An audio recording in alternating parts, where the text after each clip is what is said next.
التي خرجت عن المألوف ومرت بظروف غريبة ما جعلها راسخة لدى عشاق كرة القدم وغيرهم حتى، كفريق ستاد أولمبيك الذي سجل 149 هدفا في شباكه هو، نعم في شباكه هو، خلال دوري واثنين ومباراة الضباب التي لعب بها 15 لاعبا من فريق واحد بسبب كثافة الضباب خلال مباراة أرسنال الودية مع دينامو موسكو عام 1945.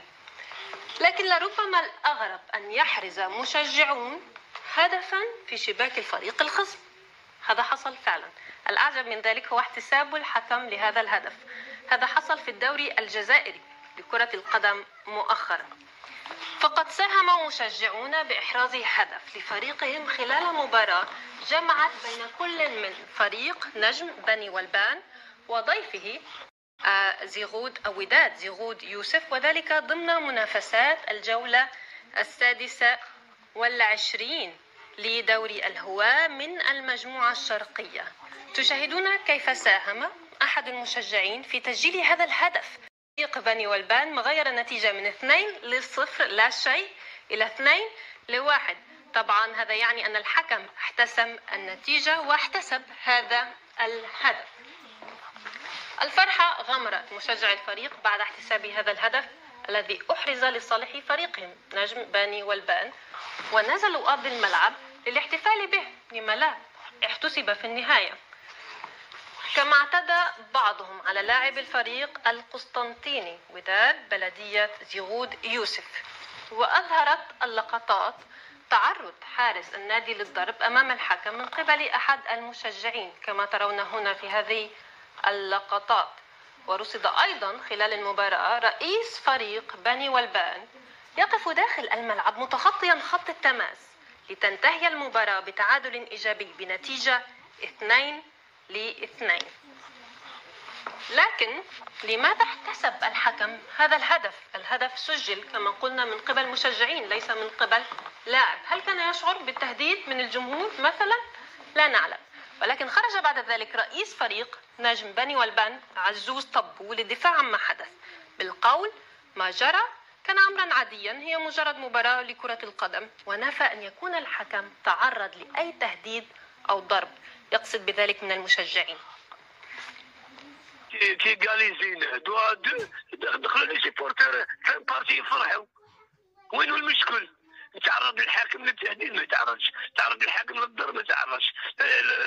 لا بارتي عدت على احسن ما يرام وزيد بالزياده.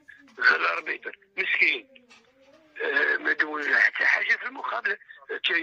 كاينه موفاز اورغانيزاسيون هذه جينيرالمون تاع الصرف في كلوب. وانا راني ديجا ديبوزيت بلي بلانت عند لا جوندارمري ولا بلانت راهي ماشيه. هذا الهدف كان محل تعليق من كثيرين. هدف غريب، لأول مرة نشاهد قيام بعض المشجعين بإحراز الهدف في كرة القدم واحتساب الهدف من قبل الحكم بعد ذلك. تعليق مثلا من هشام على الموضوع، يقول هشام هنا: كرة القدم في الجزائر أصبحت فكاهة، فهؤلاء يمثلون رؤساء الفرق المحلية الجزائرية. لم ولن نتطور، القانون يعلو ولا يعلى عليه. أما سامي يهديكم ربي، طبوا راهو من جماعة ضربني وبكى وسبقني واشتكى.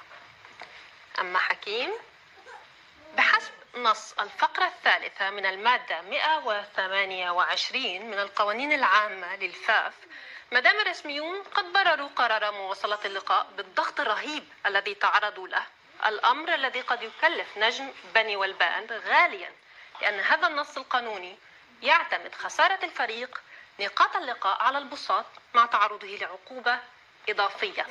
يقول في تهديد حكيم أو مصطفى هنا، يقول: مهزلة فاقت كل التوقعات وكارثية بكل المقاييس في حق الرياضة الجزائرية، كيفاه ما تبعكش قضائيا يا عزوز، أي لم يلاحقه قضائيا يعني.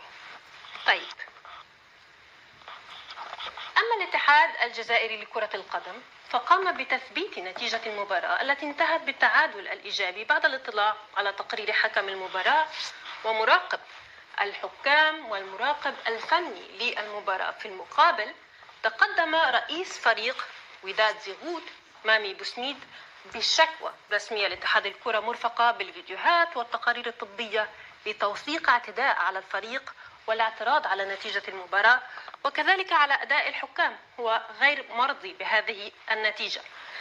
صرح مدرب فريق وداد زغود مواتسي وليد بأن حكم المباراة رفض إيقاف المباراة إلا بتعادل الفريقين ليتأهل الفريق المضيف.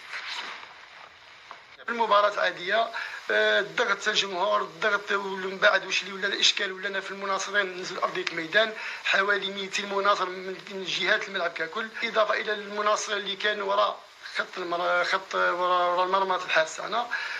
توقفت المباراة عدة مرات وشي ما كانش